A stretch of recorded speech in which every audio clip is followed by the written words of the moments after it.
Y le damos la bienvenida una vez más aquí nuestro Ministerio de Enseñanza en el Talmud. Ya sabe que la palabra Talmud es una palabra en hebreo, la cual significa un verdadero discípulo que desea ser lo que Rabí Jesús es. Y conforme a la palabra del Señor en el Nuevo Testamento, en la primera epístola de Juan, capítulo 2, versículo 6, el que dice que permanece en él debe andar como él anduvo. Le damos la bienvenida a nuestra audiencia televisiva radial, donde nosotros típicamente estamos enseñando la palabra como expositivamente. ¿Qué significa expositivamente? Quiere decir que estamos enseñando la palabra versículo por versículo, frase por frase, y sí, algunas veces palabra por palabra, con el propósito singular de profundizarnos en los detalles de la palabra para ser un mejor reflejo de la persona de Jesucristo aquí en esta tierra. También estamos muy agradecidos con nuestra audiencia que sigue enviando todas sus preguntas bíblicas, y nosotros recibimos todas sus preguntas bíblicas a través del chat del WhatsApp. Y note bien que lo voy a compartir con ustedes. El número es gratis por todas partes del mundo. Simplemente envía por texto su mensaje y nosotros estamos respondiendo a todas sus preguntas. El número es 1-310-804-7733. Repito, 1-310-804-7733. Ahí pueden enviar sus preguntas bíblicas y nosotros estamos respondiendo cada día a cada una de esas preguntas. Y también muchas veces la incluimos en el siguiente programa para amplificar la pregunta y la respuesta para el beneficio de nuestra audiencia. También para aquellos que están viviendo en Cusco, donde este ministerio se está transmitiendo a través del canal Telenet HD 12.1 de Cusco, y para el beneficio de la audiencia que vive en Cusco, permíteme extenderle cordialmente una invitación a visitar a nuestra iglesia, la Iglesia Cristiana de la Gracia, que está ubicada en la zona de Huanchac, y específicamente en la esquina de Garcilaso con la parte baja de Huanacapa, Garcilaso y Huanacapa. Ahí está la iglesia en un edificio alto blanco de 6 pisos. La iglesia ocupa todo el 5º piso, pero gracias a Dios que hay un ascensor, y los cultos son cada domingo a las 9 de la mañana. A las 9 comienza la escuela dominical, precisamente a las 9, y luego a las 10:30 el culto principal, y todo está dirigido por nuestro pastor, el pastor Ángel Puente de la Vega, donde él también está enseñando la palabra expositivamente hablando. La iglesia ahí está con los brazos abiertos para recibirlo, para que tú puedas entrar en el compañerismo de amor juntamente con ellos, y también igualmente en el compañerismo de la palabra del Señor. Y para aquellos que viven en los Estados Unidos, nosotros tenemos el privilegio de pastorear la iglesia bautista de Town Creek. La iglesia bautista de Town Creek está ubicada en la ciudad de Aiken, en Carolina del Sur, en la ciudad de Aiken, y la iglesia está localizada precisamente en la calle 250 Town Creek Road, y ahí tenemos los cultos a las 8 de la mañana en español y a las 10 de la mañana en inglés. Para más información, simplemente comuníquese a través del número que yo acabo de compartir, y permíteme una vez a repetirlo. El número es 1-310-804-7733, 1-310-804-7733. Vamos a abrir nuestras Biblias, por favor. En Romanos capítulo 7, el versículo 1 al 6, y ahora mi mente ubíquese en Romanos capítulo 7, versículo 1 al 6, y luego, por favor, ubíquese en Romanos capítulo 6, versículo 14 y 15, porque vamos a unir estos dos pasajes con un propósito. En cuanto hemos invertido mucho tiempo específicamente en versículo 5 de Romanos capítulo 7. Note bien conmigo, por favor. Vamos a abrir las Biblias en Romanos capítulo 7. Y mira bien donde hemos estado, específicamente en versículo 5 es donde hemos estado hablando. Y no te dice: cuando vivíamos sometidos a nuestros apetitos, nuestras pasiones pecaminosas activadas por la ley producían en nosotros frutos de muerte. Frutos de muerte. En la versión, esa es la versión católica. En la versión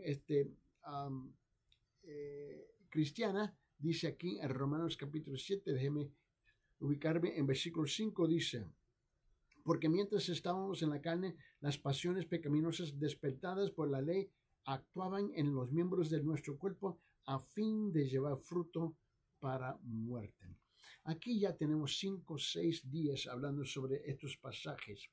Y lo que quiero hacer es llamar su atención en Romanos porque yo creo que el apóstol Pablo ahora nos ayuda a comprender este asunto de la diferencia que hallamos entre la gracia de Dios y la ley de Dios. La gracia de Dios y la ley de Dios. Y es importante de anotar la diferencia, ¿no? Tenemos Dios Padre y la licencia que uno siente que le da el permiso a pecar. Y uno aprende algo, que el pecado no dominará al creyente verdadero, al creyente genuino. Mira lo que dice en Romanos capítulo 6, versículos 14 y 15. En la versión cristiana dice, porque el pecado no tendrá dominio sobre vosotros, pues no estáis bajo, pues no estáis bajo la ley, sino bajo la gracia. Versículo 15. Versículo 15 dice, entonces, ¿qué? ¿Pecaremos porque no estamos bajo la ley, sino bajo la gracia? De ningún modo, de ningún modo. En la versión católica lo dice de así, en versículo 14 y 15, no tiene por qué dominarlos el pecado, ya que no están bajo el yugo de la ley, sino bajo la acción de la gracia. Entonces, ¿qué? ¿Nos entregaremos al pecado porque no estamos bajo la ley, sino bajo la gracia? De ninguna manera. Mira. Hay una razón. Hay una razón de peso. Hay una razón de peso para esto. El creyente está bajo la gracia y no bajo la ley. Yo sé que lo he dicho muchas veces y cuesta a captarlo algunas veces. Mira, tú tienes que entender. Tú tienes dos seres humanos. Uno que es un creyente y el otro que no es creyente. No creyente, creyente. Ahora, el que no es creyente, él está bajo la ley. Cuando él peca, la ley condena automáticamente. Lo condena a él y condena su pecado. Ahí está, automáticamente. Él necesita el perdón, él necesita la intervención de la persona de Jesucristo en su vida. Él necesita arrepentirse y someterse completamente, totalmente a la autoridad de la palabra de Dios, a la persona de Jesucristo. Y si él no lo hace, por tan bueno que sea en la tierra, humanamente hablando, este hombre muere y va al infierno. Eso está bien claro en la Biblia. Quizás no está claro en la iglesia, pero está claro en la Biblia. Quizás no está claro con los pastores, pero está claro en la Biblia. Quizás no está claro con los sacerdotes, pero está claro en la Biblia. Ahora, pero este hombre, que era un pecador, pero él se arrepintió de todos sus pecados y ahora se somete bajo la autoridad de la palabra de Dios, se somete a la persona de Jesucristo. Y Dios perdona todos sus pecados desde el día que nació hasta la fecha que él se entrega a la persona de Jesucristo, hasta esa fecha. Ahora, él vive su vida, no la puede vivir perfectamente, es imposible, pero él va a vivir su vida. Y mientras que él va viviendo su vida, él va a pecar. Y él se arrepiente inmediatamente de sus pecados. Y cuando este hombre muere y entra en la presencia de Dios, porque él sometió su vida, su persona, a la persona de Jesucristo y la autoridad de su palabra, haciendo lo mejor posible para vivir la vida cristiana. Ahora, él no es perfecto, porque nadie es perfecto. O sea, quita la diferencia.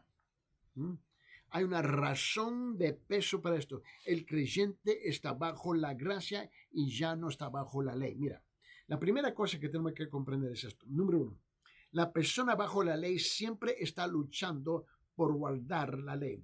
La persona bajo la ley siempre está luchando por guardar la ley. Sin embargo, está constantemente consciente de que falla y no cumple con la ley.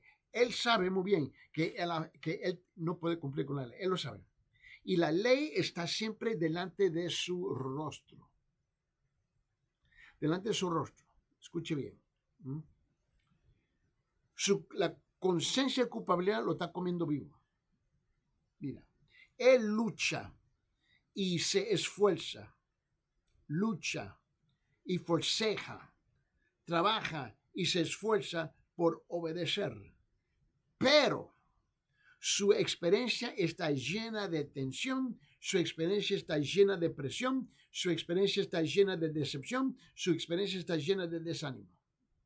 Porque él no puede. Él hace lo mejor posible que él puede, pero él no puede. La persona bajo la ley. La ley nunca vive una vida victoriosa. Este es el problema. Porque constantemente está destituida de la gloria y la perfección de Dios. Cuando fracasa, pasa por tiempos de autoacusación, pasa por tiempos de reproche, pasa por tiempos de censura por haber fracasado. Y él anda, pero pesesísimo, cargado de mucha, de la conciencia de culpabilidad. Pero a pesar de eso, algunas veces se arrepiente y otras veces no. Se acusa, se humilla a sí mismo, sintiéndose indigno, de poco mérito, miserable y vil ante Dios. Constantemente se siente, como digo, se siente incapacitado para Dios, como si ya no tuviera derecho a acercarse a Dios. Ya, mira, y a menudo no se acerca a Dios durante el largo periodo de tiempo, viviendo una vida derrotada, siempre cargando con la carga de su pecado y fracaso. Ahora, escuche bien, mira, vamos a ver si podemos amplificar esta idea. Abre su Biblia, vamos a utilizar otras escrituras, para que las escrituras nos hablen a nosotros sobre este punto. Mira, en el libro de Romanos capítulo 2, mira lo que dice. Vamos a Romanos capítulo 2, versículo 9.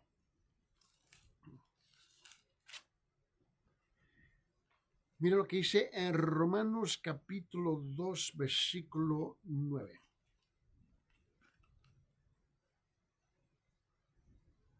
En la versión cristiana dice: habrá tribulación y angustia para toda alma humana que hace lo malo, al judío primeramente y también al griego. Lo voy a repetir. Habrá tribulación y angustia para toda alma humana que hace lo malo, el judío primeramente y también al griego, ¿no? O gentil. Ahora, ¿quiénes son los gentiles? ¿Quiénes son los griegos? Nosotros. Nuestra palabra, cuando él dice griego o dice gentil, quiere decir los que no son judíos. Y nosotros no somos judíos. La mayor parte de nosotros no somos judíos. Mire bien. En la versión católica lo dice así: sufrimiento y angustia para todos cuantos hagan el mal, para los judíos y por supuesto, pero también para los que no lo son, los que no son judíos. Dice, esta es una experiencia común de personas que están sufriendo, están luchando, se están acusando a ellos mismos porque la conciencia de la culpabilidad lo está comiendo vivo. En el Antiguo Testamento, Deuteronomio capítulo 28, por favor, abre su Biblia, Deuteronomio capítulo 28, versículo 66. Vamos a abrir las Biblias en el Antiguo Testamento, por favor. Capítulo 28.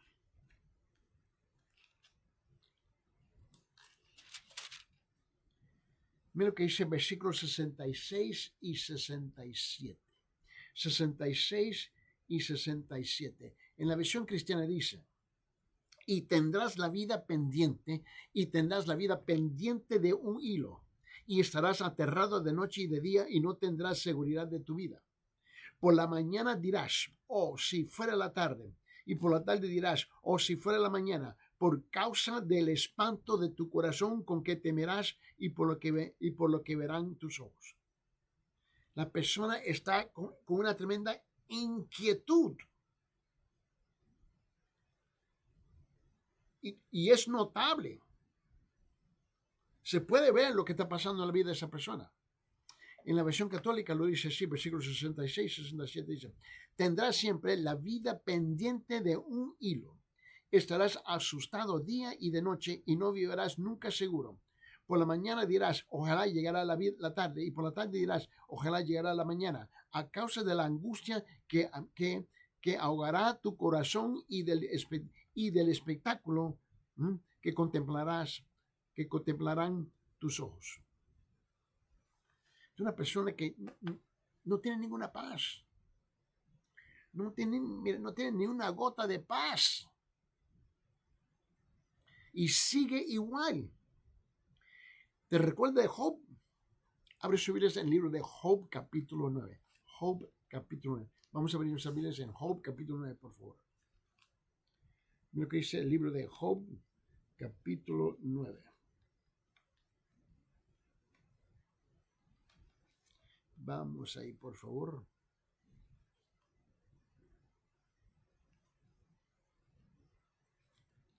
Déjame ubicarme aquí.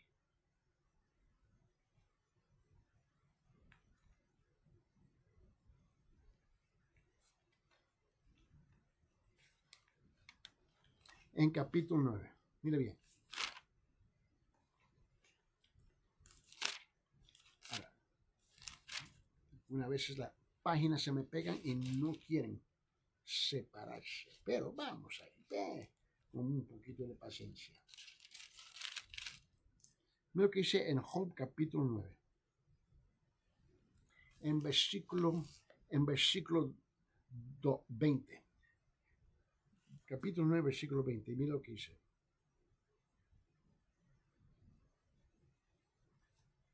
Dice, aunque soy justo, mi boca me condenará. Aunque soy inocente, él me declarará culpable.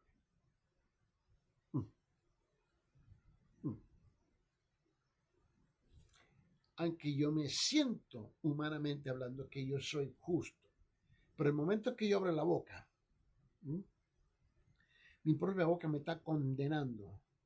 Aunque yo digo que yo soy inocente, él me declarará culpable. Tú no tienes ninguna salida del problema que tú te encuentras. Ninguna salida.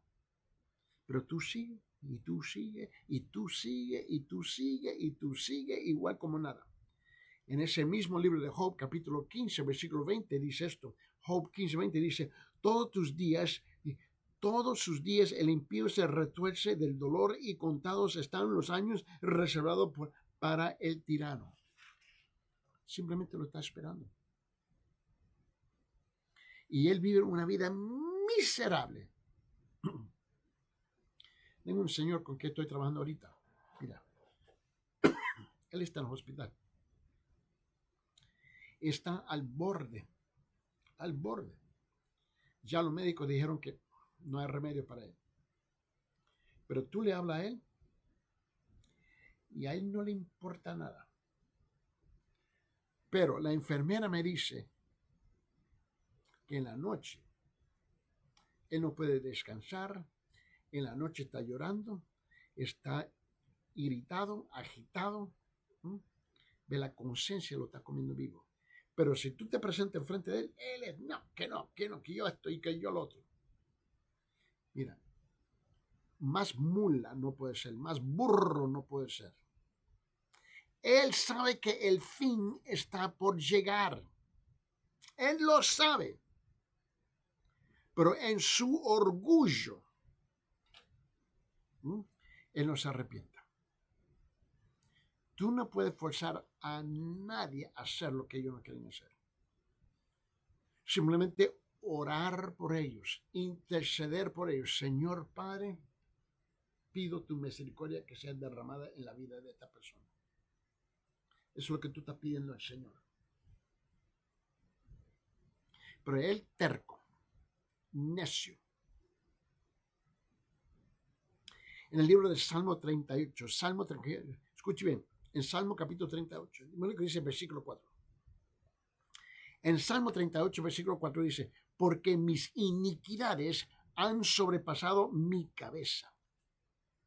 Como pesada carga, pesa mucho para mí. No puedo aguantar la conciencia ya. Pero la persona sigue. Quizás tú te encuentres ahí ahorita. Ojalá que sí. Es una buena señal. que tú puedes llegar al punto es reconocer que a las solas tú no puedes ya cargar esta conciencia de culpabilidad. En Salmo capítulo 40, versículo 12, por favor. Salmo capítulo 40, versículo 12 dice esto, dice, porque me rodean males sin número.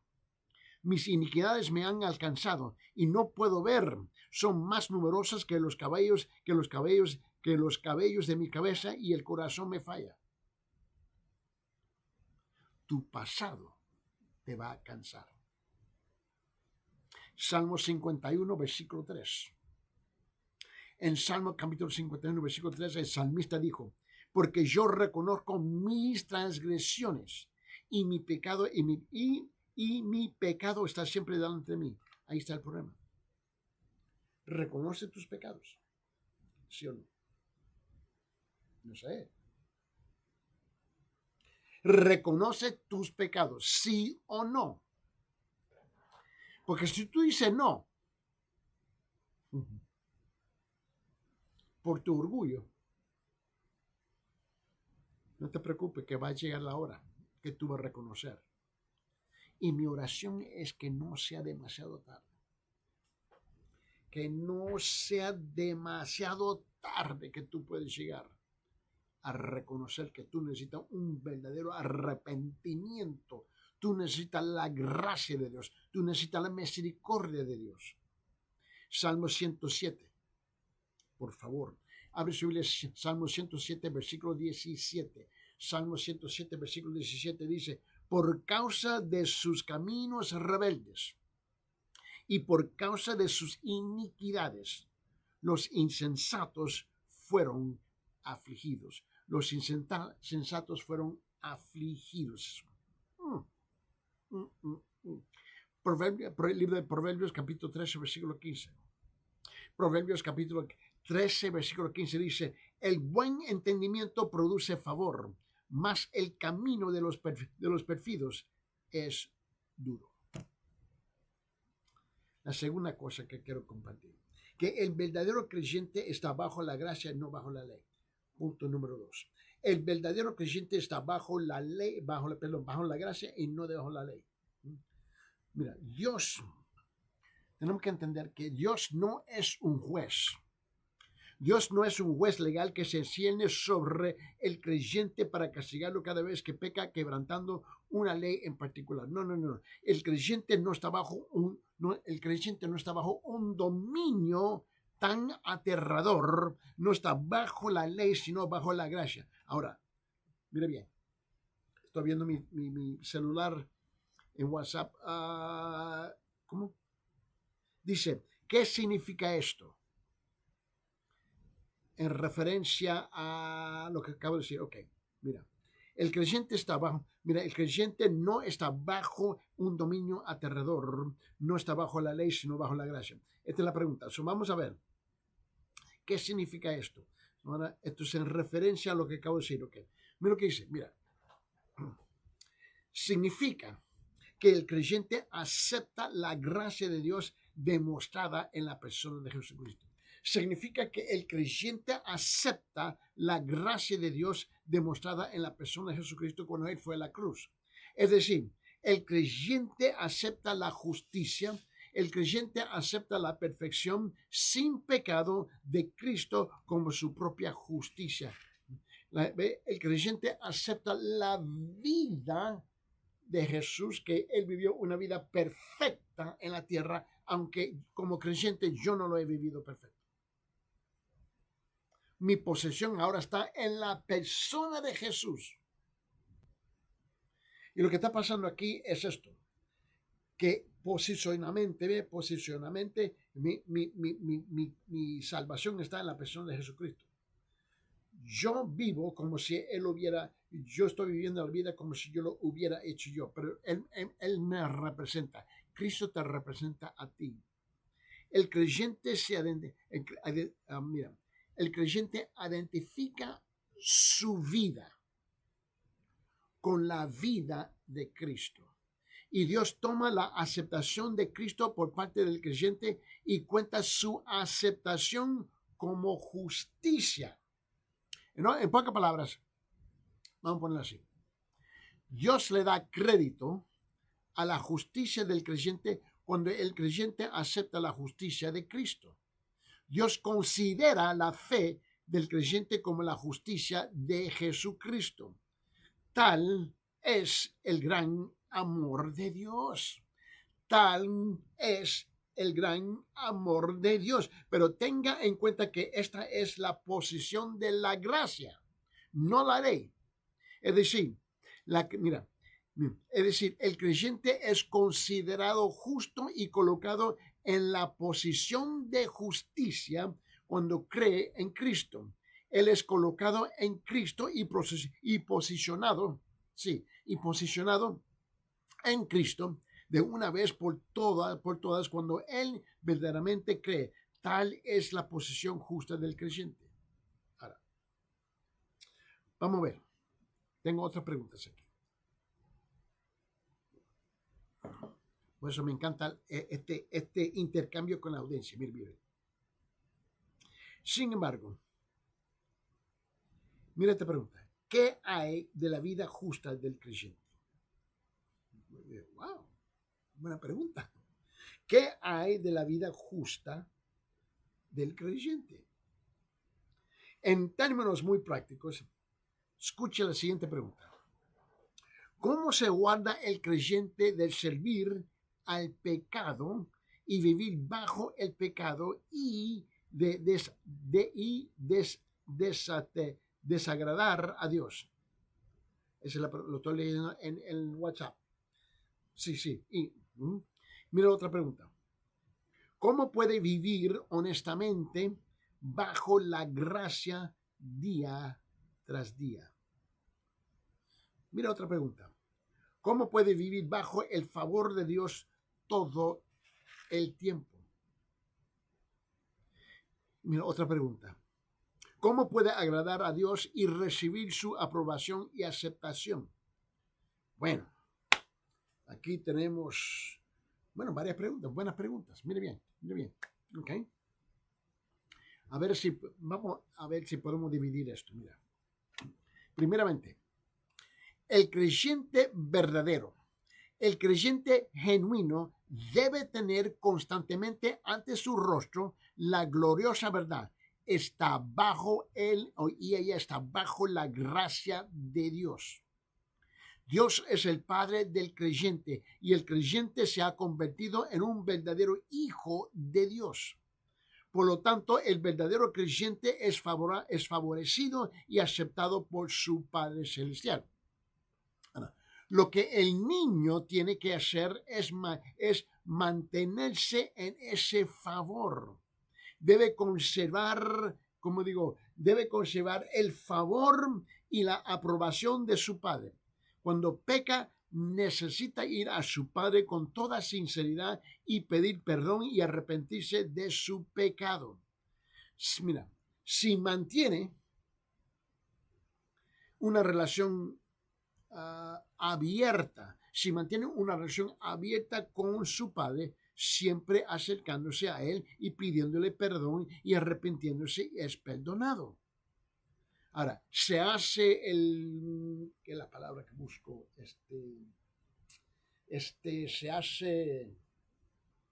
se hace borrón y cuenta nueva. El pecado no tiene dominio sobre él, no hay nada entre el niño y su padre y todo ha sido discutido y perdonado. La ofensa se ha ido, ha desaparecido, se ha resuelto y se ha guardado para siempre. Por lo tanto, el pecado no domina ni gobierna al niño. Ahora, yo creo que no tengo el punto. Y ahora estoy respondiendo a todas estas preguntas simultáneamente, ¿no? Mire bien, Dios es un Padre misericordioso. Dios es un Padre amoroso. Se preocupa y sufre mucho con los niños en su crecimiento. Mira, tú y yo llegamos a los pies del Señor y nos cuesta al principio porque todavía estamos tratando de deshacernos, despojarnos de la vida antigua, y Dios tiene una paciencia con nosotros y Él sufre la gota con nosotros. Y Él comienza a ver que estamos cambiando y estamos siendo transformados un poco más y más y más para la gloria de Dios. Mira, cuando su Hijo cae en pecado, Dios es paciente, siempre dispuesto a perdonar a su hijo descarriado. Si el niño solo viene y pide perdón, se aparta de su pecado. Dice, pero no puede ser tan sencillo. Seguro que sí. Ese es el problema. Mira, al hombre le encanta, mira, es que el hombre le encanta complicar todo. Esa es la realidad. Permíteme, abre su Biblia en San Lucas capítulo 17. San Lucas capítulo 17. Vamos a abrirnos en el Nuevo Testamento. Mira lo que dice.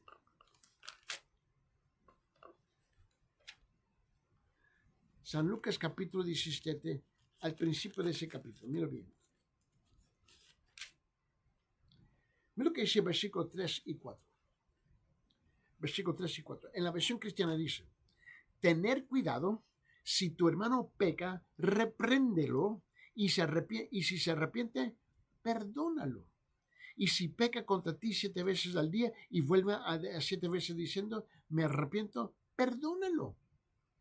O sea, ¿no? La versión católica dice sí. Versículo 3 y 4 dice, estén atentos. Si tu hermano llega a pecar, repréndelo, y si se arrepiente, perdónalo. Y si peca contra ti 7 veces al día y otra vez 7 veces, 7 veces y otra vez 7, viene a decirte, me arrepiento, perdónalo, perdónalo.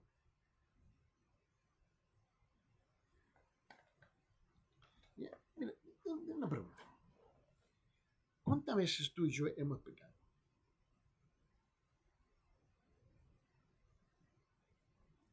¿Cuántas veces tú y yo hemos pecado? Un sinfín de veces. ¿Quién sabe? ¿Cuántas veces hemos pecado? Olvídate. Y Dios pacientemente nos espera. Al llegar delante del Señor, perdóname.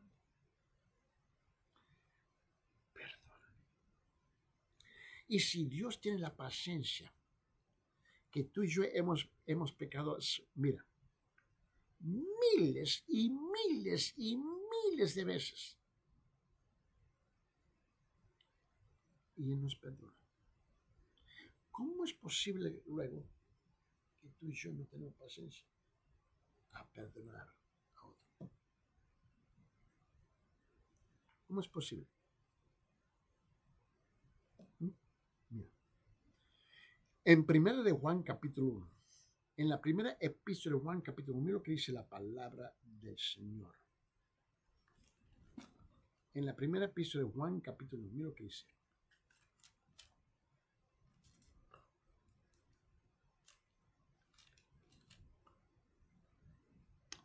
Versículo 9.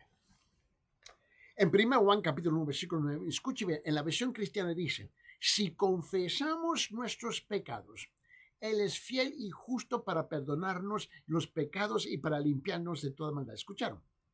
Si es que confesamos nuestros pecados, Él es fiel y justo para perdonarnos para perdonarnos los pecados y para limpiarnos de toda maldad. En la versión cristiana, en la versión católica, mire bien.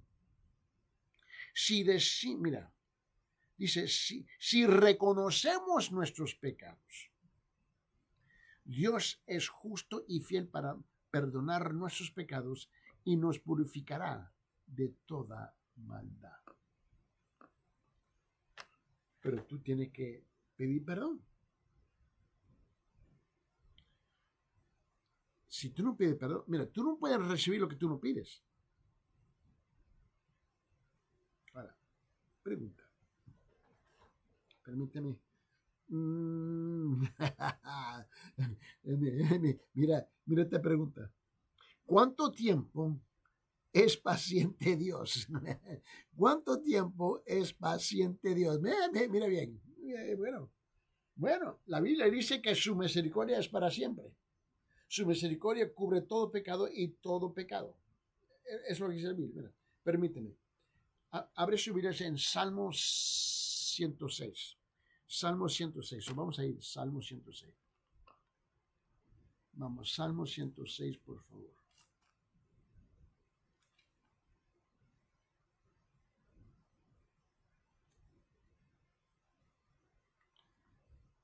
Salmo 106.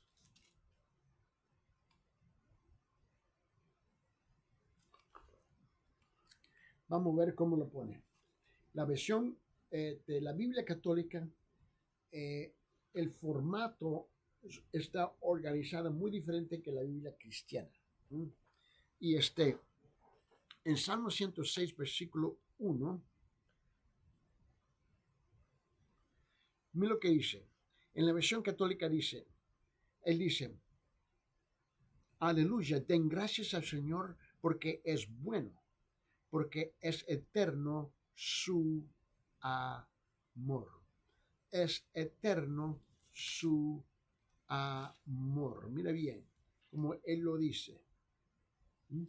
Ahora, en la versión católica, en la versión cristiana dicen, aleluya, da gracias al Señor porque es bueno porque para siempre es su misericordia.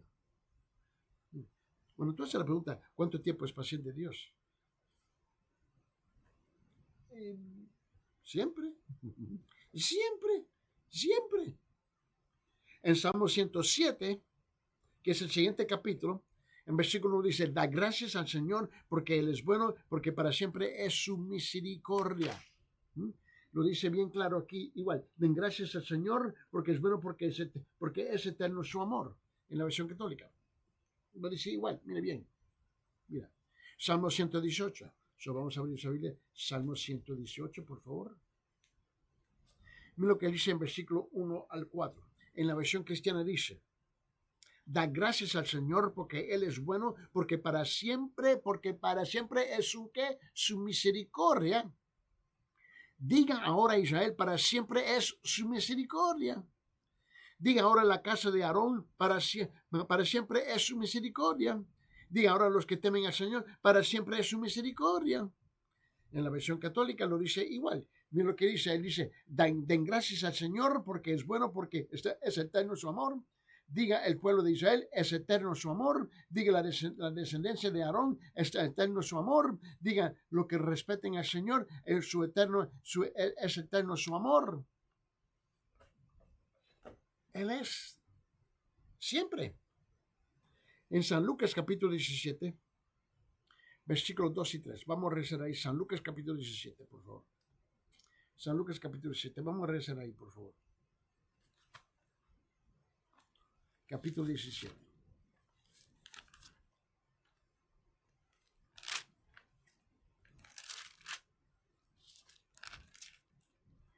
Al principio del capítulo.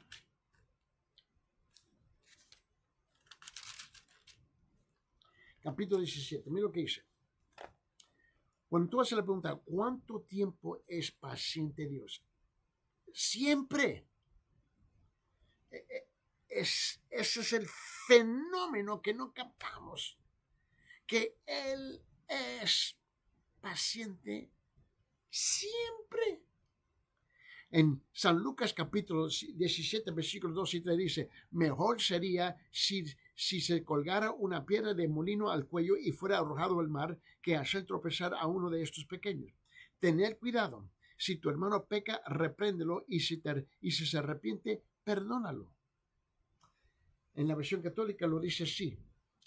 Él dice, más le valdría que se colgara al cuello una piedra de molino y lo tirarán al mar antes que se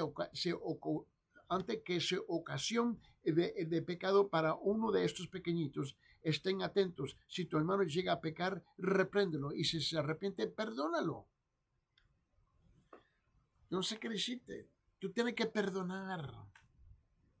Pero no quiero perdonar. No siento que yo debo perdonar. No importa. Mira, tus sentimientos y mis sentimientos no tienen nada que ver con el asunto. Esto se nombra ¿qué? Obediencia. Obediencia. Obedezca a Dios. Hazlo. Pero ¿hasta cuándo lo tengo que perdonar? Lo estoy perdonando todo el día, toda la noche. Sigue perdonando, sigue perdonando, sigue perdonando. ¿Cuántas veces tú has pecado? Dime. Voy a hacer una pregunta. Y es una pregunta sencilla. Desde que naciste, llegaste a esta tierra, hasta hoy, desde que nació esa fecha hasta hoy, ¿cuántas veces tú crees que tú has pecado?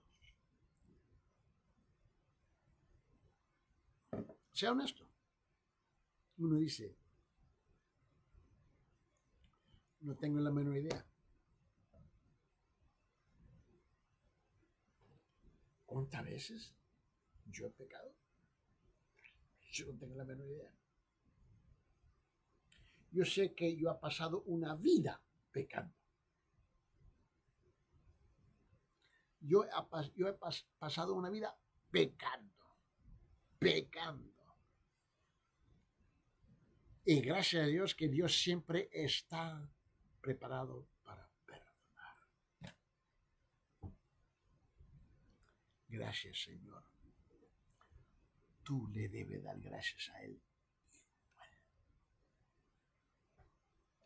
Igual que Él te ha perdonado. Tú ni siquiera te imagínese que tú y yo nos presentamos delante de Dios.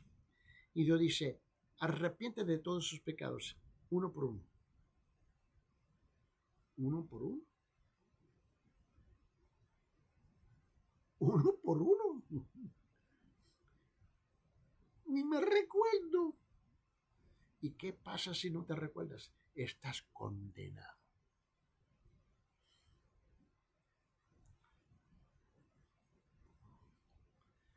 Pero cuando Dios perdona, cuando la persona realmente llega delante de Dios, Señor, ya estoy harto de mi vida, harto de mis pecados. Me arrepiento, recíbeme, perdóname, transfórmame. Yo recibo el sacrificio de Jesucristo que hizo a mi favor en la cruz. Cuando tomó mi lugar, Señor, lo recibo como el Señor y el Salvador de mi vida y me entrego a ti. Y Dios perdona todos esos pecados que tú ni te recuerdas de ellos. Él es Dios. Él es el gran borrón. El gran borrón. Él viene a borrar todo. Tú ni te recuerdas. En detalle, todas ellas. Si dependería de nosotros a recordarnos, frito. Estaríamos todos fritos. Condenados completamente. Mira lo que dice el libro de Efesios capítulo 1. Efesios capítulo 1, mira lo que dice. Efesios capítulo 1, por favor. Mira lo que dice en Efesios capítulo 1, versículo 7. Dice, en la versión cristiana primero, en Jesús, tenemos redención mediante su sangre, la cual derramó en la cruz. Entonces, mediante su sangre, el perdón de nuestros pecados según las riquezas de su gracia. En la versión católica dice así, versículo 7 dice, con su muerte el Hijo nos ha obtenido la redención y el perdón de los pecados en virtud de la riqueza de gracia. Wow. Por esa razón él dijo, si confesamos nuestros pecados, Él es fiel y justo para perdonarnos, ¿no?, por los pecados y para limpiarnos de toda su maldad. Él lo dice bien claro. Él lo dice pero súper claro. No es tan difícil. ¿por qué lo haces difícil? Es que no es difícil. Pero ¿por qué lo haces tan difícil? Mira, en Salmo 136. En Salmo 136 dice esto en versículo 1. Dice, dar gracias al Señor porque Él es bueno, porque para siempre es su ¿qué? Es su misericordia. Es su misericordia. En Salmo 138 dice esto. En versículo 8. Salmo 138, versículo 8 dice, el Señor cumplirá su propósito en mí. Eterna, oh Señor, es tu misericordia, no abandones las obras de tus manos. Aquí está el tercer punto, número 3. La luz de una relación tan maravillosa, la luz de una relación tan maravillosa es necesario hacerse una pregunta. Escuche la pregunta. ¿Se le permite al Hijo de Dios continuar en pecado? ¿Se le permite al Hijo de Dios continuar en pecado? Escucha la otra pregunta. ¿Puede pecar y pecar esperando que Dios lo perdone y lo perdone y lo perdone? Bueno, creo que la Escritura grita, Dios no lo quiera. Dios no lo quiera. Luego, las Escrituras argumentan que un verdadero hijo de Dios no debe continuar en pecado. Él no deja a Dios a un lado por una noche y peca. No. No racionaliza que puede seguir adelante y pecar porque Dios no lo va a perdonar de todos modos. Porque Dios lo va a perdonar de todos modos. No, así no funciona. Yo sé que hay gente que habla así. Y yo digo, mira, no te preocupes, mira, yo voy ahorita. Yo voy a ir a pecar. No te preocupes que Dios, yo sé que me va a perdonar. Pero ahorita yo voy a disfrutar. Ahorita yo voy a disfrutar la pachanga. Yo voy a disfrutar lo que yo quiero disfrutar. Tú estás jugando con Dios. Déjame decirte algo. Dios no está obligado a jugar tu juego. Pero Dios tiene mucha paciencia. Eso es cierto. Mira. Las Escrituras gritan y gritan. Él no deja a Dios a un lado por una noche y dos y peca. El verdadero creyente no hace eso. No racionaliza que puede seguir adelante y pecar porque Dios lo va a perdonar de todo modo. No. Escuche esta pregunta. Mire, dice, ¿por qué el verdadero hijo de Dios no hace eso? ¿Por qué el verdadero hijo de Dios no hace esto? ¿Por qué se mantiene alejado del pecado? Bueno, a ver, ¿por qué? ¿Por qué el verdadero hijo de Dios no hace esto? ¿Por qué se mantiene alejado del pecado? Está hablando del verdadero creyente. Bueno, porque su padre, Dios, lo ama y él ama a su padre. Un verdadero hijo de Dios no quiere herir y desagradar a su padre. Y su padre está desagradado con el pecado. En consecuencia, el verdadero hijo de Dios no se esfuerza por pecar. No se esfuerza por pecar. Miren, eso es lo que dice en la Biblia. La Biblia dice esto. En Romanos capítulo 2 dice esto. La Biblia dice en Romanos capítulo 2. Miren, escuche bien. Dice en versículo 22 y 23. Romanos capítulo 2, versículo 22 y 23 dice. Tú que te jactes de la ley, violando la ley deshonras a Dios, porque el nombre de Dios es blasfemado entre los gentiles por causa de vosotros, tal como está escrito. Y luego más adelante el autor de Hebreos dijo esto, Hebreos capítulo 6, versículo 6, él dijo, pero después cayeron y es imposible renovarlos otra vez para arrepentimiento, puesto que de nuevo crucificarán para sí mismo al Hijo de Dios y le exponen a la ignominia pública. Eso es lo que hace. Pero ¿sabe algo? Si tú eres un verdadero creyente, yo sé que no eres perfecto. Yo sé que vos no es perfecto. Yo entiendo que no eres perfecto. Pero sí, tú te vas a arrepentir. En este momento yo invito a toda nuestra audiencia. Arrepiéntate de tus pecados. ¿Por qué? Porque el reino de los cielos se te ha cerrado.